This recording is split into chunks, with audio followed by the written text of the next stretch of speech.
Gente, hoy hablaremos de personajes extremadamente poderosos en su universo, pero que no lo parecen, ya sea por diseño, su personalidad, por la temática del universo o lo que sea. Ya sabes, dale me gusta y al hype sobre todo para que esto se convierta en una saga, desde el Sísifo más poderoso hasta los señores absolutos del espacio-tiempo. Número 5. Mob, de Mob Psycho. Y en gran parte podríamos decir que Mob es débil en muchos aspectos. Por ejemplo, aunque se unió al club de fisiculturismo, su crecimiento era muy lento, por mucho que entrenara. Se desmayaba corriendo, levantaba muy pocos kilos o incluso en la carrera que quería quedar entre los 10 primeros para declararse a su waifu, acabó desmayándose. Eso sí, él nunca se rindió y siempre tiró para adelante, y en gran parte el club de fisiculturismo lo admiraba por eso. Además, si hablamos de su habilidad en los estudios, tampoco era la gran cosa, no era el mejor estudiante, no destacaba en nada, era un alumno literalmente muy promedio. Vamos, el tío parece tan débil físicamente que no parece ni el protagonista de su obra. ¿Sabéis el meme de encuentra al protagonista a nivel 1, nivel 50, nivel 100? Pues normalmente quien se pone en el nivel 100 suele ser Mob, ya que tiene el diseño más NPC posible. Sí, obviamente no hace falta que lo digáis, está hecho a posta. Pero es cuando te enteras de su poder que te das cuenta que es mejor no cabrear a este señor, de manera literal, acabarás muy mal. Y para eso vamos a hablar de su absurdo poder y cómo está a un nivel completamente diferente a cualquier otro personaje de su universo. Un gran ejemplo de su poder es contra Hanazawa. Durante toda la pelea, si se puede llamar así, Mob no utiliza sus poderes contra Hanazawa, porque Reigen le dijo que no debe usar sus poderes contra humanos, que eso está prohibido, que está mal. Y aunque Hanazawa lo ataca con todo, daba igual, porque, como nos dice el propio Yuelo, atacar a Mob con poderes sísicos no vale para nada, ya que él está protegido por una membrana de poder sísico extremadamente poderosa. Y solo cuando Hanazawa casi mata a Mob por literalmente estrangularlo, sale el interrogantes por ciento, y arrasa con toda la escuela y después la reconstruye fácilmente. Otro gran ejemplo de que el poder de Mob es completamente absurdo es cuando pasó su poder a Reigen, y este tío les estaba dando una paliza a toda la división 7 de Garra, y eso en gran parte Reigen no se estaba enterando de la película, simplemente les estaba dando una lección para que se hicieran adultos responsables. Pero si hablamos del mayor ejemplo del poder de Mob, es en su pelea contra Toichiro Suzuki, el segundo físico más poderoso de este universo, que llevaba años literalmente acumulando poder para conquistar el mundo, y aún así Mob siempre fue superior. No lo derrota porque Mob no quiere dañar, sí, se defiende, pero no busca dañar a su enemigo, aunque se lo mereciera. Incluso es capaz de absorber todo el poder de Toichiro cuando se descontrola, y eso que este poder iba a provocar una explosión gigantesca, vamos, básicamente una explosión nuclear sísica, o incluso enfrentarse al espíritu de Keiji Mogami, tío que fue sísico en vida y siendo espíritu era mucho más poderoso y que además atacaba psicológicamente a Mob, que sabemos que es su parte más débil, y aún así Mob le plantó cara, aunque es verdad que con ayuda de Oyuelo, pero aún así es a considerar. Sin duda Mob es una bestia aunque no lo parezca, pero pasemos al depresivo más poderoso de la historia. Número 4. Kumawa, de Medaka Box. Probablemente conozcas a Kumawa por su habilidad, All Fiction. Ya hablaremos de ella más adelante, porque Kumawa no solo es el All Fiction, pero obviamente si ves a este personaje sin nada de contexto, pensarías que es débil. No solo porque físicamente no parece nada fuerte, aunque técnicamente puede hacer grandes logros físicos debido a sus habilidades, digamos que el punto malo de Kumawa no es ese, sino que es un negativo. Para quien no lo sepa, los negativos en Medaka Box son lo opuesto a los anormales. Si los anormales son gente con personalidades muy tiradas para adelante, gente con mucho carácter, normalmente con bastante suerte y una habilidad muy rota, el negativo es lo contrario. Gente con personalidad muy desagradable, deprimentes, tóxicos, con una aura negativa y además con una suerte muy, pero que muy mala. Normalmente son personas, sobre todo críos, que han tenido una infancia de mierda. Aún así son extremadamente poderosos, de hecho muchas veces más poderosos que los anormales, pero aun con todo esto siempre acabarán perdiendo. Entre ellos Kumawa, que es el más negativo entre negativos. Solo con unas palabras suyas puede destruir la voluntad de la gente, simplemente por su aura de negativo. Además, la habilidad original de Kumawa no es el All Fiction, sino el Bookmaker. Básicamente esta habilidad lo que hace es convertir a un positivo en un negativo. Si Kumawa apuñala a alguien con uno de sus tornillos típicos, básicamente cuerpo, espíritu, técnica e inteligencia se rebajarán al mismo nivel que Kumawa. Vamos, que básicamente nerfea y baja las estadísticas de su enemigo, incluso afectando a la propia Medaka. Que recordemos, dicho por la propia Najimi, Medaka es como la protagonista de un manga de la Shonen Jump, es decir, alguien que no puede perder, y aún así esta habilidad nerfeaba a Medaka. Pero bueno, Medaka seguía estando rota, cosas de este manga. Pero si tenemos que hablar de su poder, tenemos que hablar de All Fiction. Probablemente la conozcas, hay 1000 vídeos hablando de esta habilidad. Literalmente la habilidad de All Fiction es más popular que el propio manga, pero básicamente lo que puede hacer es convertir cualquier cosa en ficción, o prácticamente cualquier cosa. De esa manera puede borrar su propia muerte, así que sí, Kumaagawa es básicamente inmortal. Conceptos como el color, su propio tiempo, de esa manera dando la sensación que se desplaza en tiempo cero, que tendría, por así decirlo, una especie de velocidad infinita, ya que borraría el tiempo que ha pasado entre moverse de la posición A a la B. Puede eliminar personas, sus propias heridas, borrar el propio mundo sin querer, cosa que no hace por seguir viendo sus series favoritas. O incluso pudo sellar durante 3 años a Najimi Ajimu, usando su habilidad Bookmaker y All Fiction. Para quien no lo sepa, Najimi es básicamente una diosa con habilidades prácticamente infinitas. Bueno, millones y millones de habilidades, vamos a decir que son básicamente infinitas. Ahora bien, All Fiction técnicamente tenía una debilidad, y es que aquello que elimina no podrá volver a existir, ya que ya es ficción, así que no debería existir. Pero All Fiction acabaría evolucionando al final de la obra, creando el Non-Fiction, pudiendo traer de vuelta aquello que había sido eliminado por el All Fiction, incluso cosas como los recuerdos. Así que sí, Kumaagawa, pese a verse físicamente débil, pese a ser, digamos, débil por su propia personalidad, al menos al inicio del manga, ya que con el tiempo fue mejorando un poco,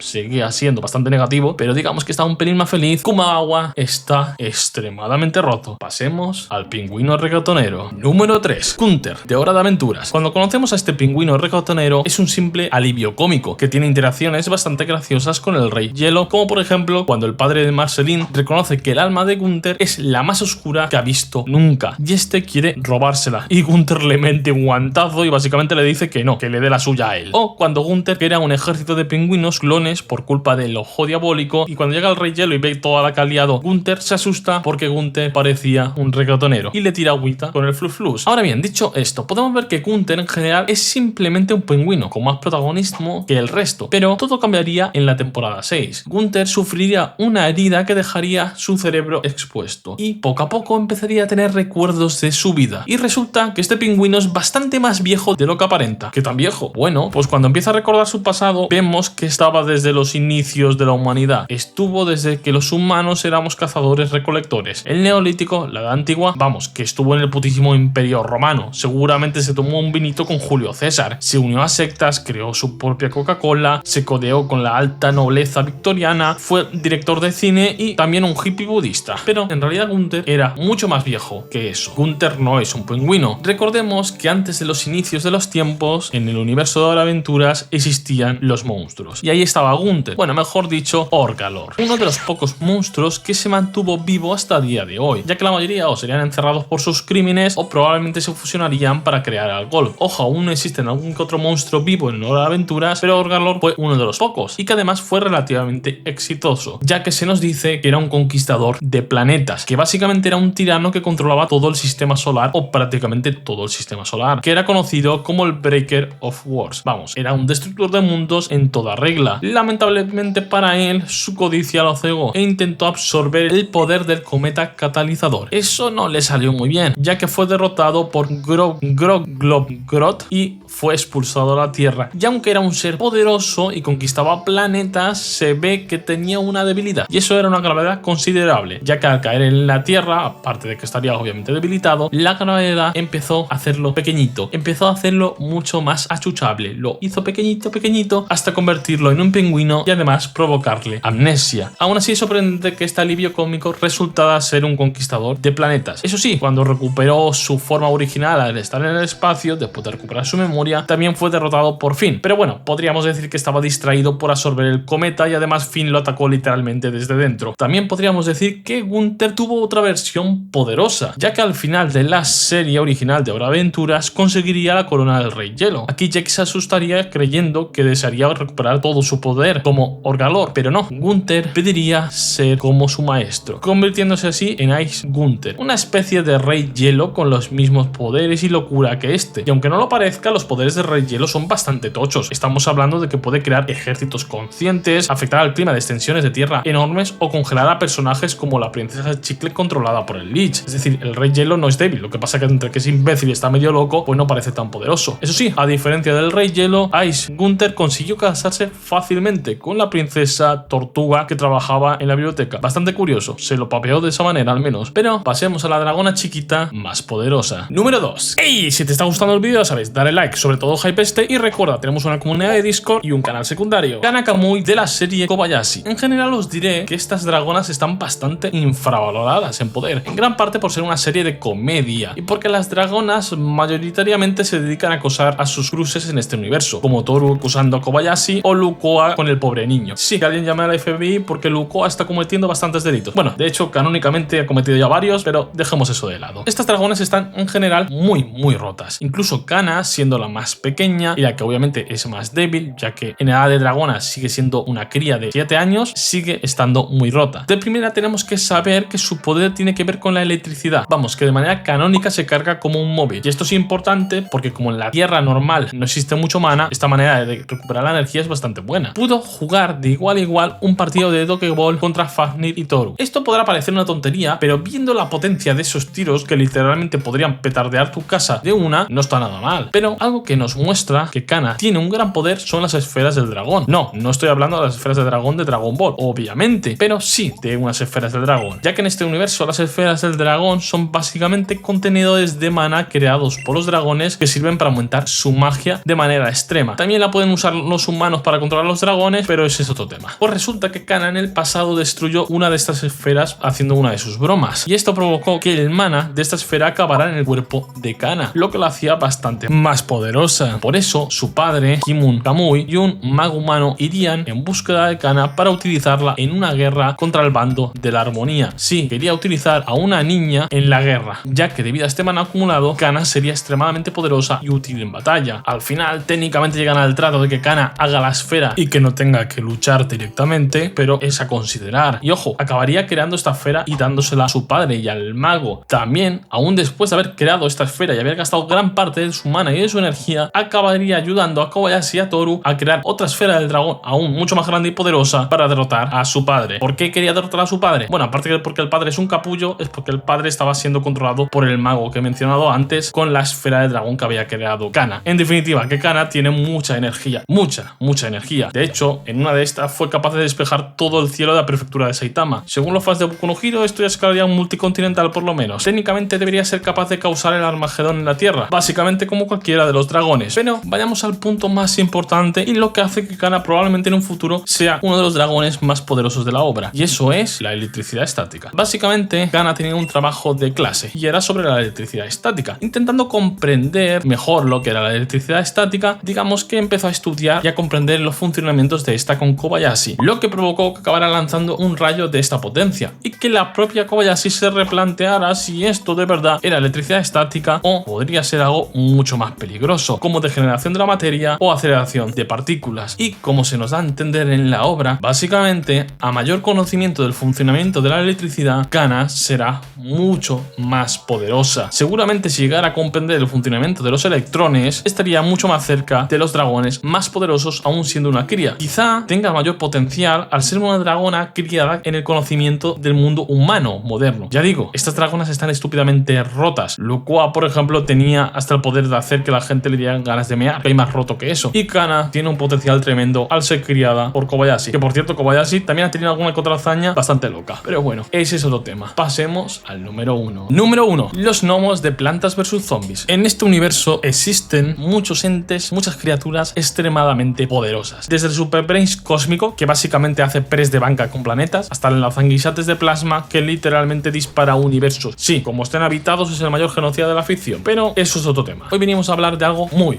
superior a estas cosas. Hablamos de los gnomos. Esas cosas que parecen el típico cliché de decoración de jardín de abuelas gringas son entidades demasiado poderosas para este universo. El verdadero poder de los gnomos parte de que son los señores absolutos del espacio-tiempo, controlando infinitas realidades. Básicamente son los que provocan las guerras entre plantas y zombies en las diferentes dimensiones. Tienen un control total sobre el tiempo, sabiendo que nosotros acabaríamos luchando contra ellos incluso antes de la creación de la Tierra. Los gnomos existen desde antes de todo, ya que el nombre del primer rey gnomo era la nada. En la zona que nos enfrentamos a los gnomos es la zona del tiempo infinito, un lugar donde el espacio y tiempo no funcionan con las leyes habituales de la física, ya que podríamos decir que el tiempo no afecta en este lugar, o al menos no de manera habitual. Pero sigamos. Esto que veréis aquí es la singularidad, que es capaz de destruir de una a los mechas Yunkasaurus y Mechacat. Estos mechas son asesinos de entidades cósmicas, superiores a seres que destruyen universos fácilmente. Vamos, que estos mechas de mierda se follan a tu verso favorito, pues la singularidad las destroza prácticamente de una, los one-shotea prácticamente. Pero ¿esto qué tiene que ver con los gnomos? Pues bueno, básicamente son inmunes inmunes a estas cosas. No les hace absolutamente nada. Las armas que utiliza el ejército gnomo para luchar contra nosotros, entre las cuales incluyen armas que destrozan el tejido del espacio-tiempo, son simplemente chatarra para ellos, o decoraciones de sus propios jardines, por así decirlo. Vamos, que sí, es basura. Pero si tenemos que hablar de locuras, tenemos que hablar de los diálogos del rey gnomo, ya que este nos da una información que nos lleva a escalar mucho más a los gnomos. Los agujeros negros se forman a partir de las flatulencias de los gnomos. Sí, un pedo de estos señores provoca un evento cósmico como un agujero negro. Sí, el día que se coman unas buenas judías pueden provocar agujeros negros masivos, estoy seguro. Después del tercer infinito, los gnomos se aburrieron. Diálogo que nos daría a entender que estos seres son completamente inmunes al paso del tiempo, o incluso que el infinito para ellos es algo banal, que no les afecta absolutamente nada. Los gnomos no están hechos de átomos, nosotros los hacemos. Nos daría a entender que los gnomos son los creadores de toda la realidad, o que ellos mismos son la realidad en sí misma, entre otros muchos diálogos que los llevan a escalar a mucho más, y que el tiempo y el infinito y todo esto es cuestión de risas para ellos. Y por último, aunque derrotemos técnicamente al rey gnomo, resultará que era un farsante, y eso de manera infinita, así que técnicamente nunca estaríamos enfrentando al verdadero rey gnomo, simplemente a un farsante que se hace pasar por él y aún así es extremadamente poderoso. Sin duda son criaturas que están a un nivel completamente diferente a los más poderosos de su verso, y los más poderosos de su verso ya son entidades universales o multiversales fácilmente, y los gnomos están por encima de esas cosas. Sí, estas putas decoraciones de jardín que nunca parecerían poderosas